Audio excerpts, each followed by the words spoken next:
नमस्कार, मी सागर राजे. प्रभात पर्व न्यूजवर आपलं सर्वांचं स्वागत करतो.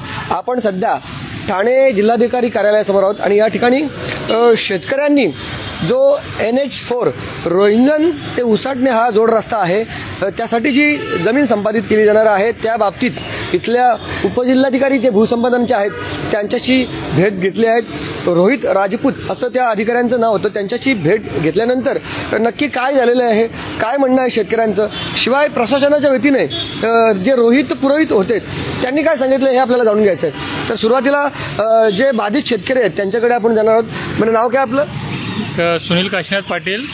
आमची वाकलनमध्ये 138 सर्वे नंबर जी जमीन आहे ती तलोदा MIDC ते नॅशनल NH4 यासाठी भूसंपादनेसाठी जमीन होत आहे. तर त्याच्यासाठी आम्ही साहेबांशी चौकशी केली असता साहेबांनी असं सांगितलं का जो मागील 3 वर्षाचा जो रेट आहे त्याच्यानुसार आम्ही तुम्हाला जो रेट देत आहे तो जो रेट आहे तो अत्यंत कमी आहे, त्यामुळे तो आम्हाला मान्य नाही आहे. बरं एक गोष्ट अजून लक्षात घ्या, म्हणजे एकतर ही बाँड्रीवरची जागा आहे. म्हणजे हे जे सध्या शेतकरी आहेत हे रायगड जिल्ह्यातील आहेत, परंतु त्यांची शेती ठाणे जिल्ह्यामध्ये आहे. म्हणजे अगदी बाँड्रीचाच विषय आहे तो. आणि त्या ठिकाणी त्यांची जमीन संपादित केली जाणार आहे. तर तुम्हाला किती नोटीस दिला होता, त्याच्यामध्ये किती रेट सांगितलेला आहे तुम्हाला? जे आम्हाला जी नोटीस दिलेली होती त्यांनी आता गेल्या महिन्यात दिली होती नोटीस. त्यांनी आम्हाला 3,35,000 रुपये रेडिंग हेक्टरचा रेट मागील 3 वर्षाचा दिलेला आहे. पण तो आम्हाला मान्य नाही आहे, कारण का आता सध्या तिथे भरपूर रेट चालू आहे. भूसंपादन केले जाणार, तुम्हाला किती मोबदला मिळणार होता? भूसंपादन तो 3,35,000चा रेट. त्याचा डबल वगैरे असं काय ठरवलं होतं का? डबल असं काय बोलले ना साहेब, पण त्यांच्या म्हणण्यानुसार जी आता ग्रामपंचायत होती ती आता नगरपालिका झालेली आहे, त्याच्यामुळे तुम्हाला डबल भाव देण्यात येईल फक्त रेडिंग हेक्टरच्या रेटच्या. पण तो पण आम्हाला मान्य नाही आहे, कारण का हल्ली सध्या तिथे भरपूर भाव चालू आहे. आणि आमच्या पनवेलमध्ये तर 50 लाख रुपये गुंठा भाव चालू आहे आणि इथे 3 लाख रुपये गुंठा. आता आम्हाला शेतकऱ्यांना मान्य करा, आमची रोजीरोटी त्याच्यावर आहेत, आमची 25 लोक आहेत त्याच्यावर. जर आमची शेती जर गेली तर आम्ही काय करणार?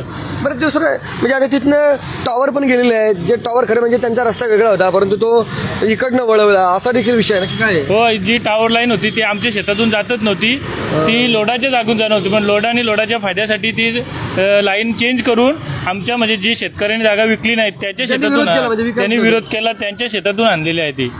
आणि त्याचा रेडिंग हेक्टर रेट आम्हाला तो पण कमीच दिलेला आहे. बरं मी काय म्हणतो, आता एकतर तुम्हाला जो रेट दिला जाणार आहे आजूबाजूचे समजा जी गावं आहेत त्यांना तोच रेट दिला जातो का, असं काय का?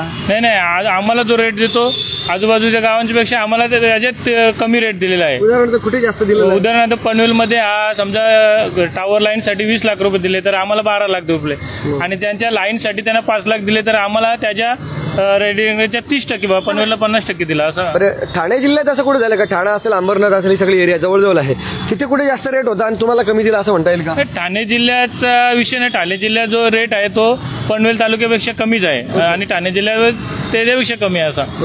बरं दुसरं अजून शेतकरी, तुमचं नाव काय? प्रभाकर शमा पाटील. तुम्ही कुठले आहात? मी किरोली आडिवलीचं. पण तुमची जमीन कुठे आता? वाकलनमध्ये आहे. म्हणजे हे आता सुनील पाटील जे करवल्याचे आहेत त्यांची जमीन इथे वाकलन नदीमध्ये आहे आणि तुमची देखील तिथेच जमीन आहे. तुम्हाला नोटीस वगैरे आली होती का? आता पहिला भूसंपादनाची नोटीस आली, आता रेटची नोटीस काही मला आलेली नाही. असं आहे का? तुमचा या बाबतीत म्हणजे त्या रेटला तुमची मंजुरी आहे का? नाही, या रेटला आमचा विरोध आहे, तो विरोध दर्शवला आम्ही याच्यामध्ये. बरं शेतकऱ्यांचे नेते राजाराम पाटील साहेब आहेत, ते देखील स्वतः या ठिकाणी इथले उपजिल्हाधिकारी आहेत जे रोहित पुरोहित त्यांच्याशी, रोहित राजपूत बरोबर ना, त्यांच्याशी ते बोललेले आहेत. काय तुमची चर्चा झाली, तुम्ही कायदा समजून सांगितला कुठल्या पद्धतीने जमीन संपादित केली जाणार आहे किंवा ती कशी केली गेली पाहिजे याविषयी तुमची सविस्तर चर्चा झालेली आहे. तुम्ही त्यांच्याशी काय चर्चा केली, त्यांनी काय सांगितलं? चर्चा तर भरपूर झालेली आहे, परंतु तुम्हाला सांगतो की जो अनुभव महाराष्ट्राला आज येतोय, IAS पूजा खेडकर हिचं प्रकरण आता चालू आहे. म्हणजे अल्प उत्पन्नाचा दाखला म्हणजे त्याला काय क्रिमिलेअर तो खोटा आहे, परीक्षामध्ये वैद्यकीय दाखले खोटे आहेत. असे IAS अधिकारी जर इकडे येत असतील आणि लोकांची फसवणूक केली असेल तर पहिली या अधिकाऱ्यांची चौकशी व्हावी अशी माझी मागणी आहे. आणि ही भीती मी सांगितली या अधिकाऱ्यांना की ते समृद्धी हायवेमध्ये 27 लाख रुपये रेट मिळाला लोकांना, आणि त्यामध्ये मोपलवार नावाचे अधिकारी आहेत त्यांनी 3,000 कोटी खाल्लेत अधिकाऱ्याने, एका अधिकाऱ्याने. मग ते जे खातं आहे MMRD, MSRD किंवा रस्त्याचं खातं, या खात्याचा मंत्री कोण आहे ठाणे जिल्ह्याने ते पहिलं पाहावं. जर अधिकारी 3,000 कोटी खातात, मग हे मंत्री किती खातात? आणि त्याच्यात 3 बायका, इथे 3 मुलं झाली. आमचे माजी सरपंच आहेत, त्यांना निवडणूक लढता येत नाही. आणि IAS अधिकाऱ्यात 3 बायका, म्हणजे अनधिकृत बांधकाम या अधिकाऱ्याने किती केलीत याची चौकशी करावी. हाच विषय आपल्याकडे पनवेलला आपण राहुल मुंडके यांना विचारला होता की जमीन कसणाऱ्यांना तुम्ही पैसे, संबंधित प्रांताधिकारी हे पण तसंच आहेत ना. तर त्यांनी सांगितलं मी दमडा देणार नाही. आणि शेवटी यांची चौकशी विधानसभेत चर्चा झाली, त्यांनी सुनावणीच नाही घेतली. आता आमच्या शेतकऱ्यांनी काय अर्ज दिला आहे की आमचा ह्याला विरोध आहे, आम्हाला रेट मान्य नाही, सुनावणी तर लावली पाहिजे. तो सुनावणीच लावत नाही. जेव्हा मी सांगितलं की भूसंपादन कायदा 2013 नुसार जिल्हाधिकारी कार्यालय हे समोरच, त्यांनी सोशल इम्पॅक्ट सर्व्हे केला पाहिजे, आमच्या समाजावर काय परिणाम होतो, म्हणजे आगरी कोळ्यांवर ठाणे जिल्ह्याच्या विकासाचा काय परिणाम होतो. तर जे करोडपती आगरी कोळी होते, इथे आमचे अनंत तरे कोळी समाजाचे नेते, राजाराम साळवी हे बलाढ्य नेते, म्हणजे ज्यांच्याकडे सुरुवातीला मर्सिडीज होत्या, ते इथे महापौर नाही राहिले, नगरसेवक नाही राहिले आणि रिक्षावाले मुख्यमंत्री झाले. हा सोशल इम्पॅक्ट रिपोर्ट आहे इथला. कुठला? आमचा विकासाचा आमच्यावर काय परिणाम झाला आहे, तर आमचे खासदार संपले, आमदार संपले. आणि मग मी जेव्हा बोललो की 2013चा कायदा की तुम्ही कायद्याने गेलात का, तुम्ही 1955चा कायदा लावलाय. त्यांनी काय सांगितलं का 19 खरं म्हणजे या बाबतीत लेखी हरकत घेतलेली आहे शेतकऱ्यांनी, आणि त्या लेखी हरकतीला आम्ही उत्तर देऊ असं ते सांगतात. परंतु प्रत्यक्षात त्यांचं असं म्हणणं की स्पष्ट आम्ही या ठिकाणी ना उत्तर देऊ कधी बोलले तुम्ही आणि मी आल्यावर, शेतकऱ्याला काय बोलले का? शेतकऱ्याला ते हिशोबातच नाही पकडत. ठाणे जिल्ह्यातल्या एकाही शेतकऱ्यांनी हा प्रश्न विचारलेला नाही. तर अर्ज देऊन कितीतरी दिवस झाले, ते उत्तर देऊ शकले असते, उत्तर दिले नाही. पण जेव्हा 2013च्या कायद्याची तुम्ही अंमलबजावणी करत नाही असा आरोप केला आणि आमच्या विमानतळात आमच्या सर्वपक्षीय नेत्याने आम्हाला मूर्ख बनवलं, हे जेव्हा जाहीररित्या सांगितलं, माझ्या समाजाच्या नेत्यांवर मी आक्षेप घेतलाय, सरकारने आम्हाला फसवलंय पण आमच्या नेत्यांनी पण फसवलंय. मग त्यावेळी त्यांनी सांगितलं की बाबा 13चा कायदा, आता आम्ही 13च्या कायद्यातला सोशल इम्पॅक्ट रिपोर्ट जो आहे, त्यांनी पंचनामे होतात जमिनीची क्वालिटी कळते. त्यांच्या जमिनीत 1 नंबरचा वाल होतो, वाल आहे ना, वालाची भाजी जर्मनीमध्ये 3,000 रुपये किलोनी पावडर विकली जाते. तसल्या वालाच्या ह्याची दाण्यांची आग्र्यांना थोडं माहिती आहे, म्हणजे बोकडाच्या मटणापेक्षा जास्त भाव आहे. बोकडाचं मटण किती आहे? 700 रुपये किलो आणि वाल 3,000 किलो. त्यांची शेती आहे. ती शेती हे राजपूत नावाचे अधिकारी आहेत, त्या औरंगाबादच्या माणसाला कळेल का? एकनाथ शिंदेना कळेल का? साताऱ्यात वाल नाही होत, ते फक्त कोकणात होतात. ही जी गोष्ट आहे ठाणे जिल्हा अधिकाऱ्यांना माहिती आहे का? तुम्ही सर्वे करा. तर सर्वे न करता या 1955च्या कायद्याने ही जमीन घेतात, हे बेकायदेशीर आहे आणि याच्याविषयी मी आंदोलन करणार ही धमकी दिल्यानंतर ते बोलले साहेब आम्ही सरकारने वेगळा निर्णय घेतलाय. कुठला सांगा ना निर्णय? तर सरकारने जो निर्णय घेतलाय महाराष्ट्र शासन राजपत्र असाधारण भाग 4 याच्यामध्ये सरकार म्हणतंय की लोकहितास्तव केंद्राने केलेला 2013चा कायदा आम्ही बासनात गुंडाळून ठेवतो. आता हे जे लोक आहेत आगरी कोळे यांच्या हिताच्या विरुद्ध हा निर्णय आहे राज्य शासनाचा. त्याच्यामध्ये काय थोडक्यात सांगितलं? याच्यामध्ये काय सांगितलंय, जिथे जमिनीचा आज ठाणे जिल्ह्याचा कमीत कमी भाव 50 लाख म्हणजे गुंठा आणि जास्तीत जास्त भाव 5 कोटी, बरोबर आहे? हा भाव ठाणे जिल्ह्याचा भाव आहे. ठाणे जिल्ह्याचा भाव आहे, तो नाकारण्याचे अधिकार या महाराष्ट्र राज्याच्या राजपत्राने दिलेत. आणि यामध्ये काय शब्द वापरलाय? लोकांच्या हितास्तव आम्ही निर्णय घेतलाय. लोकांचं हित कोणाचं? मराठ्यांचं हित. तुमचं जरांगे पाटील जे आंदोलन करतोय बेकायदेशीर आहे, तुम्ही मागासलेले नाही तरी आंदोलन करता, त्याला तुम्ही परमिशन देता, त्याला येऊन सानपाडाला सांगते, त्या नवी मुंबईत सांगता 1 मराठा लाख मराठा इथला मुख्यमंत्री सांगतो. मग आग्र्यांचं काय? तुम्हाला मुख्यमंत्री आग्र्याने केलं नाही, इथं तुम्ही आमदार झालात ना. मग हा जो निर्णय आहे हा लोकहितास्तव नाही, लोकांच्या विरोधी आहे. बरं, कायद्याच्या भाषेत वकील साहेब इथे आहेत. राज्याने केलेला कायदा पण नाही, हा एक राजपत्र प्रसिद्ध केलंय. नाव बदललं तर राजपत्र करता येतं. म्हणजे शिंदेना पाटील लावायचं असेल तर राजपत्र काढायचं शिंदे पाटील. आम्ही तर ओरिजिनल पाटील आहोत. प्रश्न असा आहे, ह्या राजपत्राद्वारे ठाणे जिल्ह्याचा प्रति गुंठा 5 कोटी भाव आज 6 लाखावर आणला गेला. याला चॅलेंज कोणी करायचं हो? इथल्या वकिलांनी. म्हणून लोकनेते दिबा पाटलांचं नाव का घेतो? असा वकील झाला की ज्यांनी नवीन कायदा बनवला, म्हणजे 2013चा पाया त्यांनी घेतला दिबा पाटलांनी 12.5%. बाबासाहेब आंबेडकर, नारायण नागुने यांनी कुल कायदा केला. आमच्या सगळ्या वकिलांना माझी विनंती आहे की या राजपत्राला आपण चॅलेंज केलं पाहिजे आणि शेतकऱ्यांनी काय केलं पाहिजे, वकिलांचा फीचा खर्च आहे तो पण दिला पाहिजे. वकील तरी कसे लढतील, त्यांना पण खर्च आहे ना. पण ह्यावर आंदोलन उभं राहत नाही. आता ह्या राजपत्राला चॅलेंज आपल्याला करावं लागेल. नाही चॅलेंज केलं तर हे 6 लाख रुपये गुंठ्यांनी हे पत्र दाखवा. आज हे पत्र का निघालं, आपण धमकी माहित पण नाही म्हणजे आम्ही बोलू साहेब तुम्ही कायद्याने जात नाही ना, तुम्ही बेकायदेशीर चाललेत. आणि आम्ही रायगडचे लोक कायद्याने लढणारे लोक आहोत. आज कायद्याची लढाई चर्चा उद्या त्या चर्चेतून हे निष्पन्न झाले. शेवटी अधिकारी काय बोलले, आम्ही अधिकाऱ्यावर मर्यादा आहेत. तुम्हाला मर्यादा कसल्या आहेत? 3,000 कोटी मोपलवारांनी कमवले. राहुल मुंडकेने किती कमवले? आणखी कुठले प्रांत आहेत? नवले साहेब यांची पण चौकशी आम्ही लावू. तुम्ही आमच्याकडे येऊन किती पैसे कमवता? तुम्ही 3,000 कोटी कमवता तर तुमच्या मंत्र्याचे प्रमुख, MMRDचे प्रमुख किती कमवतात? मुख्यमंत्र्यांना माझी विनंती आहे, तुमच्याकडे कुठलं खातं आहे लोकांनी विचारावं त्यांना. आणि म्हणून या प्रश्नामध्ये इथले आमदार आणि खासदार, इथे आमच्याकडे स्थानिक स्वराज्य संस्थांना आज लोकशाहीमध्ये प्रचंड महत्त्व आहे. वाकलन गावाच्या ठरावाला फार मोठी किंमत आहे. तिथले माजी सरपंच आले आहेत, ह्यांना पण आपण विचारा, यांची प्रतिक्रिया होऊ द्या. आणि ह्या गावामध्ये लवकरच सभा लागते लोकांच्या न्यायासाठी. बरोबर वकील साहेब, बोला.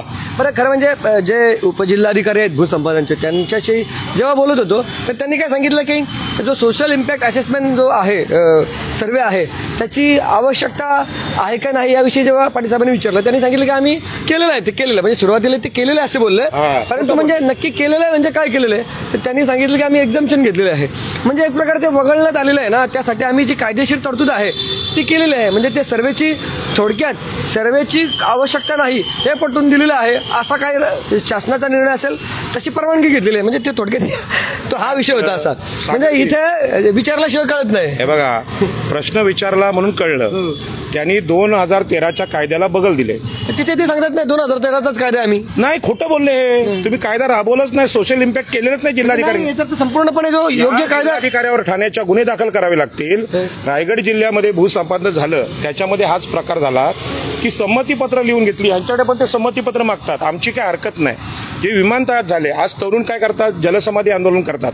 परंतु त्याच्या अगोदर तुमच्या वडिलांनी लिहून दिले की आम्हाला न्याय मिळो, अगर न मिळू दे, आम्ही कोर्टात जाणार नाही. कोर्टात जाण्याचा अधिकार काढून घेतलाय. हा अधिकार काढून घेण्याचा अधिकार सरकारला नाही, राज्य शासनाला नाही. तो अधिकार केंद्र सरकारचा म्हणजे केंद्रीय कायद्याचा आहे. आणि म्हणून 2013च्या कायद्याची अंमलबजावणी व्हावी यासाठी इथले वकील, इथले समाजसेवक यांनी न्यायालयीन लढा आणि रस्त्यावरचा लढा उभा करण्याची आज गरज आहे.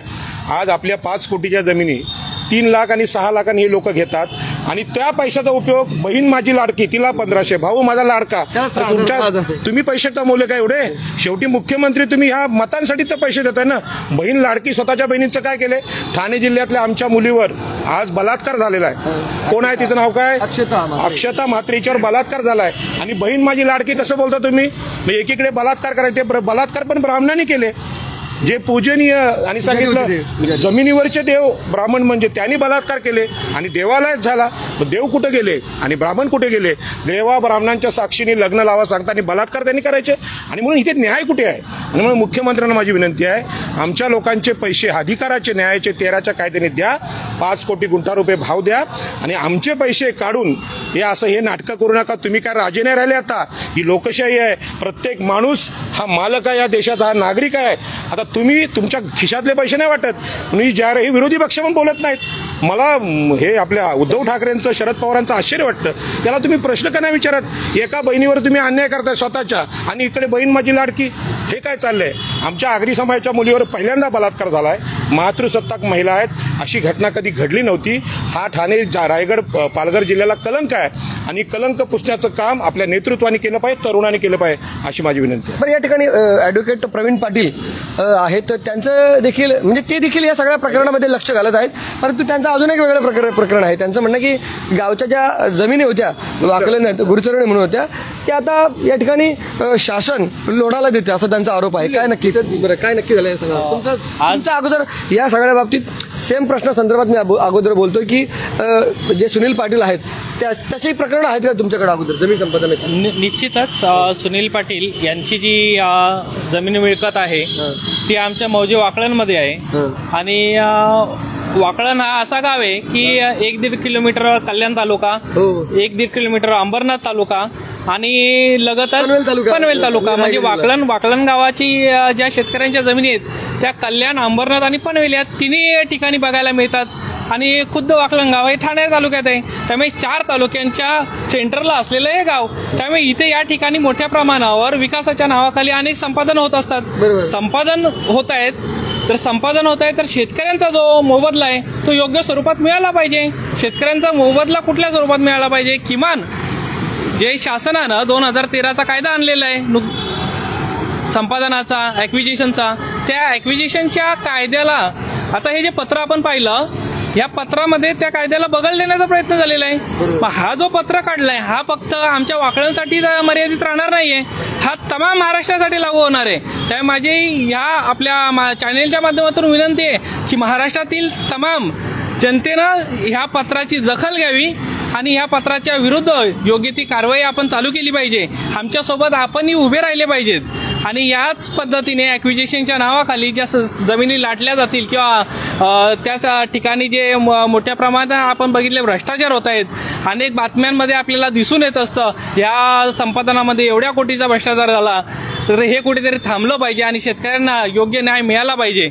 यासाठी आम्ही योग्य तो प्रयत्न शासन दरबारी संविधानिक मार्गाने जो अधिकाराने दिलेला आहे आम्हाला कायद्याच्या चौकटीत राहून ते नक्कीच करण्याचा प्रयत्नच करू आम्ही. पण तुमचं प्रकरण काय नक्की? आता या ठिकाणी आम्ही जे आलेलो आहोत तर जिल्हाधिकारी साहेबांची भेट घेण्यासाठी आलो होतो, परंतु ते कुठल्याही मीटिंगमध्ये आहेत अशी माहिती मिळाली, त्यामुळे आमची भेट होऊ शकली नाही.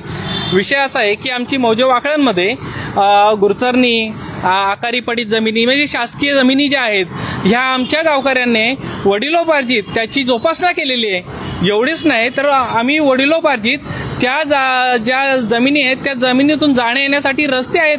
नुसतेच रस्ते नाहीत तर शासनाने अनुदान शासनाने जे रस्त्यासाठी खर्च आहे तो खर्च करून बांधलेले रस्ते आहेत. मग हे जे खर्च करून बांधलेले शासकीय जमिनी असलेले रस्ते, हे रस्तेच एक प्रकारे विकण्याचा प्रयत्न केलेला आहे. हा जो अन्याय आहे हा ग्रामस्थांवर झालेला अन्याय आहे. जाण्या येण्यासाठी हा जो वाकळण गाव आहे हा 4 तालुक्यांना जोडणारा गाव आहे. त्यामुळे इथे फक्त वाकळण गावाचेच नाही तर 4 तालुक्यांचा शेतकरी असतील, रहिवासी, ग्रामस्थ यांना जाण्या येण्यासाठी अडथळा तयार होणार आहे आणि त्यासाठी आम्ही या ठिकाणी आज आलेलो आहोत आणि निश्चित आम्ही ती मागणी शासन दरबारी धरून लावू आणि आम्हाला न्याय मिळवण्यासाठी आम्ही अहोरात्र प्रयत्न करून तो मिळवून घेऊ. बरं पाटील साहेब, जाता जाता थोडक्यात तुमचं नाव या तुमचं नाव काय? माझं नाव आवेश दशरथ गायकर. बाई काय सांगा या सगळ्या प्रकाराबद्दल, काय झालेलं नक्की? आता जी आमची जी गावची जमीन आहे आकारणीपर्यंत किंवा सरकारी जमीन, तर ती जमीन आम्हाला कोणत्याही प्रकारच्या गावाला नोटीस न देता असं समजलं की जमीन लोडाच्या नावावर झालेलं आहे असं समज येतं. आम्ही ज्यावेळी तलाट्याकडे गेलो असताना आम्हाला तिथे गेल्यानंतर आम्हाला त्याने एक माहिती दिली, जे फेरफार जे पडलं आहे 2 सातबारावर त्याच्या लोडाच्या नावावर जमीन झाली पण आहे. 24 गुंठ जमीन नावावर झाले आणि 16 हेक्टर जमीन नावावर होण्याची बाकी आहे, प्रक्रिया चालू आहे. पण आम्ही कुठेतरी जाऊन तिथे निवेदन दिले, तलाट्याला निवेदन दिले, त्याच्यानंतर मंडल अधिकाऱ्याला निवेदन दिले का हा कुठेतरी तुम्ही थांबला पाहिजे, आम्ही पुढे जात आहोत. बरं, आज ताई पण थांबले, त्याने सांगितलं की आम्ही टाईम घेतो, तुम्ही जेवढं लवकर तुम्हाला करता येईल तेवढं लवकर तुम्ही करून घ्या. आणि आज आमच्या गावामध्ये जी जमीन आहे, जे 16 हेक्टर जमीन, ती कुठेतरी थांबली पाहिजे. कारण का गावामध्ये क्रीडांगण नाही, शालेयसाठी मुलांना खेळण्यासाठी जागा नाही. त्याच्यानंतर गुरं चरण्यासाठी गुरुचरणची जागा आहे ती लोढा घेत आहे. म्हणजे आमची जी गुरं वगैरे आहेत, गावठाण विस्तार वगैरे सगळं विस्तार आहे, ती राहणार कुठे? सरकारने याच्यावर कुठेतरी निर्णय घेतला पाहिजे. पुढचं भविष्य आहे ना. या ठिकाणी म्हणजे बघा ना, दुर्दैवानं काय आहे की इथला सगळा जो आगरी कोळी समाज आहे त्याची देखील नैसर्गिक वाढ होत असते. बाबा त्यांना मुलाबाला होतील, त्यांना घरांची आवश्यकता आहे. आता जमीनच तुम्ही शिल्लक ठेवली नाही तर त्यांना पुढे काय? म्हणजे नंतर तुम्ही सांगाल का तुम्ही जमीन का विकणार? विकतोय कोण इथे जमीन? तुम्ही बलाने घेता ना तुम्ही, आणि तुम्ही जमिनी घेतल्या सरकारी प्रकल्पासाठी, मग आता त्यांना जमीन शिल्लक नाही, मग ते घरं बांधतील का कुठे? साहेब आता हे देतील का कुठे? सरकारी याचे घेऊ दे, हा प्रायव्हेट आहे ना रोड आमचा. ओके, रोड प्रायव्हेट आहे. याच्या जागेतून जायला मग 300 मीटरचा रस्ता देत नाही हो. बरोबर, सरकारने रस्ते आमचे हे आहेत काय परमिशन आहेत रस्त्याचे. 3 वेळा आम्ही रस्त्यात काम केले, डांबरीकरणाला खडी पडलेली आमची जागाच कुसली त्याची. त्यांचा प्रायव्हेट रस्ता आहे, प्रायव्हेट रस्ता त्याचा, प्रायव्हेट जागा त्याची, ती पण आपली जागा घेतली त्यांनी प्रायव्हेट, तो आमच्या जागेतून चालतो, आमची जातो तो. यांचं जे म्हणणं आहे ते बरोबर आहे. म्हणजे जेव्हा रस्ते आम्हाला जे बनवले सरकारने त्याचे तो येऊ जाऊ करतो आणि तुम्हाला रस्ता नको, नाही रस्ता करून देत. करोडाला विचारा ना झालं असं काय तो स्वतःचं खाजगी राज्य शासन चालवलंय ठाणे जिल्ह्यात, लोढानी. बरोबर त्याचा हात आहे. आहे, त्याचा सरकार. त्याचे खरे मुख्यमंत्री एकनाथ शिंदेच आहेत. हे एकाच बुद्धीवर फायदा नाही, हा? एकाच बुद्धीवर फायदा नाही. ऐका तर म्हणा, नाही कसं असतं, ऐका, मुख्यमंत्री हा मंत्रिमंडळाला जबाबदार असतो. आम्ही त्याला एकट्याला दोष देतो म्हणजे काय? एकनाथ शिंदे वैयक्तिक माझे शत्रू नाहीत, बरोबर आहे. ते काय काहीच नाही, आपलं काय ना वैर पण नाही आणि नातं पण नाही, पण मुख्यमंत्री म्हणून जबाबदार आहे ना तो. लोढा कसा राज्य स्वतःचा कायदा लावू शकतो? आणि याच्यामध्ये लोढानी 53 लाख रुपये गुंठा भाव घेतलाय रस्त्यामध्ये आणि आमच्या शेतकऱ्याला 3 लाख. म्हणजे लोढा तुमचा एवढा लाडका आहे, म्हणजे जसं अदानीचे लाड चालू आहेत, धारावी जसं अडाणीला विकलेलं आहे आपल्या सरकारने, राज्य सरकारने, याच पद्धतीने बिल्डर धार्जिने सरकार आहे. त्याच्यामुळे आपल्या लोकांना काय होतं माहिती आहे का? मुख्यमंत्री एकनाथ शिंदेच्या विरुद्ध बोललं की राग येतो, पण ह्याला जबाबदार मुख्यमंत्री हे पद आहे. ज्या पदावर तुम्ही जबाबदार म्हणजे संविधानिक पदावर आहात, त्या पदाचा मान आणि जबाबदारी मोठी आहे. आणि म्हणून माझी विनंती आहे ठाणे जिल्ह्यातल्या आगरी कोळी लोकांना की हे सामाजिक आंदोलन आहे, आपल्या अस्तित्वाचं आंदोलन आहे, ओबीसींच्या अधिकारांचं आंदोलन आहे. आता रायगड जिल्ह्यामध्ये नवीन घरांना परमिशन देऊ नका अशा प्रकारचा फतवा सरकारने काढलाय. ठाणे जिल्ह्यात तेच आहे. इथली गावठाणं धोक्यात, एका गावाचं गावठाण विस्तार नाही, मुंबईतली 200 गावठाणं धोक्यात आहेत. आणि म्हणून माझी आपल्याला विनंती आहे की या आंदोलनाला सगळ्यांनी सहकार्य करा. वाकलन गावामध्ये आमचे सरपंच, माजी सरपंच साहेब लवकरच सभा लावत आहेत. जरी महानगरपालिका झाली तरी गावांचा अधिकार शेवटपर्यंत अबाधित असतो. मुंबईत हे आम्ही करून दाखवलं. मुंबई महानगरपालिका असताना तिथे गावठाण कमिट्या आणि सीमांकन आम्ही करून घेतलेलं आहे. ठाणे जिल्ह्यात एकाही गावाचं सीमांकन होत नाही. याला कारण आमचे लोक शिंदे साहेबांचे भक्त आहेत आणि भक्तांना कसं गुलाम केलंय त्याचा परिणाम आहे. एका गावाचा गावठाण विस्तार नाही. आमचा प्रश्न आहे देवाला पण, धर्माला पण, सगळ्यांना पण, की जसं आमच्या या जमिनीवर कायमचा अधिकार आहे, राम जन्मभूमीचं आंदोलन होतं, मग आग्र्यांची जन्मभूमी ठाणे जिल्हा आहे, त्याचं आंदोलन का होऊ शकत नाही? हा माझा प्रश्न आहे. तर सविस्तर चर्चा आपण ऐकलेली आहे. पाऊस आलेला आहे खरं म्हणजे, आटोपता घेऊया आपण. तुम्हाला ही चर्चा कशी वाटली त्याबाबतची तुमची प्रतिक्रिया अवश्य नोंदवा. व्हिडिओ जर्नलिस्ट यासिन खानसह सागर राजे, प्रभात पर्व न्यूज करता ठाणे. धन्यवाद.